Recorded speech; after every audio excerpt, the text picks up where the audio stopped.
Thrissur Athirappilly ഏഴാറ്റുമുഖത്ത് കാട്ടാനക്കൂട്ടം quarters തകർത്തു. Plantation Kallala ഡിവിഷനിലാണ് സംഭവം. ഇന്ന് രാവിലെയാണ് ആക്രമണം ഉണ്ടായത്.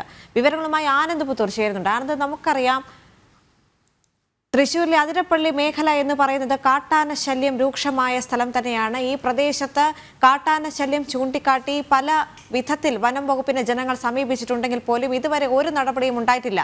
ഒടുവിൽ ഇപ്പോൾ വീണ്ടും ആക്രമണങ്ങൾ തുടരുകയാണല്ലേ? തീർച്ചയായിട്ടും ഈ അതിരപ്പള്ളി മേഖല നമുക്കറിയാം നിരവധി ടൂറിസ്റ്റുകൾ വരുന്ന ഒരു പ്രദേശമാണ്. ഒരുപാട് ആളുകൾ ദിവസേന വന്നു പോകുന്ന ഈ പ്രദേശത്തുമാണ് ഇടയ്ക്കിടെ ഇത്തരത്തിൽ വന്യമൃഗങ്ങളുടെ ശല്യം കാരണം ആളുകൾക്ക് വളരെ ബുദ്ധിമുട്ടുന്നുണ്ട്. എന്തായാലും ഇന്ന് രാവിലെയാണ് ഇത്തരത്തിൽ കാട്ടാനയുടെ ആക്രമണം ഉണ്ടാവുന്നത്. പ്ലാന്റേഷൻ കല്ലാല ഡിവിഷനിലാണ് സംഭവം. ഈ ഏഴാറ്റുമുഖത്ത് കാട്ടാനക്കൂട്ടം ഈ വീടിന്റെ, അതായത് ക്വാർട്ടേഴ്സിന്റെ തകർക്കുന്ന ഒരു സ്ഥിതിയിലേക്കടക്കം എത്തി.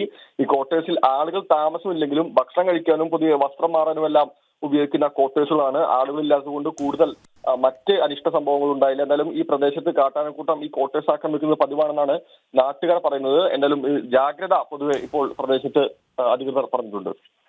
ശരി, തൃശ്ശൂരിൽ നിന്ന് ആനന്ദ് പുത്തൂറാണ് വിശദാംശങ്ങൾ നൽകിയത്.